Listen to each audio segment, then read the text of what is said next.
Le Graal du diable. La saga du soleil noir. Tome 6. De Éric Giacometti et Jacques Ravenne. Lu par François Hatt. Sur le pas éclairé de la porte, une femme brune se tenait derrière sa femme et sa fille. Ses yeux noirs scintillaient à la lueur de l'ampoule au-dessus du perron. Le cœur de Hans se serra. Trudy et Inge étaient terrorisés. Par instinct, il prit ses deux fils par les épaules, protection dérisoire face aux tueurs qui les entouraient. En vain, les partisans se ruèrent sur eux et les forcèrent à s'agenouiller, main sur la tête. L'inconnu s'avança en poussant femme et enfant. Elle avait un visage troublant. Sa mâchoire carrée, presque masculine, contrastait avec le haut de son visage, plus doux. Ses yeux sombres comme des puits sans fond paraissaient fixes, et la pâleur de sa peau tranchait avec la noirceur de ses cheveux. « Elles sont belles, » murmura la femme avec un étrange sourire. Elle s'exprimait dans un allemand teinté d'un léger accent roumain. « Rudiger, peut-être as-tu entendu parler de moi et de mes hommes ? Je suis Nada. » Le sang de Hans se figea.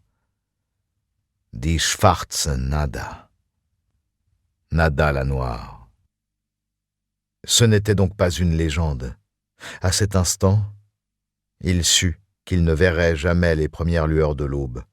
Il fallait maintenant qu'il sauve ses enfants. Les partisans forcèrent sa femme et sa fille à s'agenouiller à leur tour à leur côté. Toute la famille était alignée au cordeau, les mains liées dans le dos, chacun solidement maintenu par un partisan. Hans était frappé par leur comportement.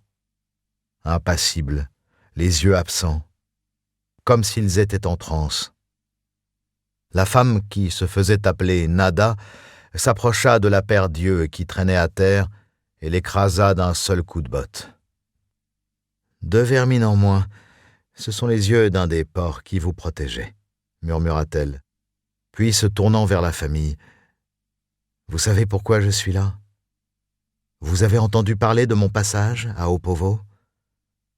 L'un des fils, le plus âgé, se mit à pleurer. « Pitié !» Nada s'approcha de lui. « Pitié ! Quel mot magnifique, petit nazi. Je crois que tes compatriotes ont dû souvent l'entendre toutes ces années de feu et de sang. » Elle leva les bras en croix et rejeta sa tête en arrière. Sa chevelure brune dénouée semblait onduler sous l'effet d'un vent invisible. La lune montante apparaissait derrière elle, formant autour de son visage un halo luminescent. « Le sang, j'aime le sang !» Quand elle ramena sa tête en avant, sa face déjà pâle s'était métamorphosée en masque démoniaque. Pour la première fois de sa vie, Hans connut la peur. Le sang des Allemands. Elle s'approcha du père, à pas lents. Il nous apporte la vie éternelle. « Je vous en supplie, » sanglota la mère. « Si ça peut te consoler, je laisserai en vie un seul membre de ta famille qui rapportera ce qui va se dérouler ici. Choisis. » Un seul survivant.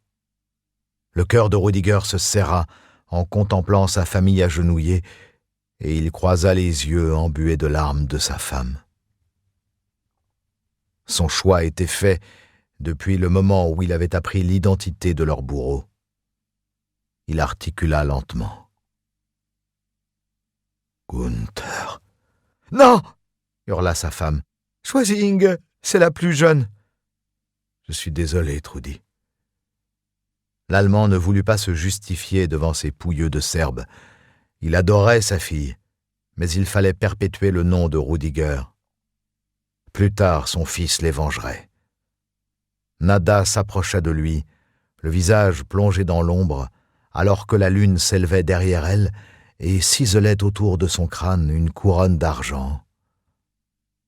Un garçon. Mauvais choix.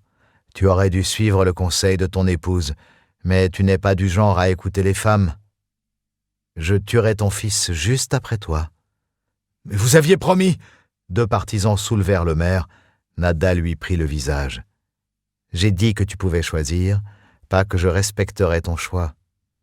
Je laisserai la vie sauve à ta fille. » Elle déchira le col de sa chemise et colla ses lèvres à son oreille. « Ici, on obéit à ma loi, pas à celle du mal. » Ce furent les derniers mots qu'il entendit avant que son cou se déchire.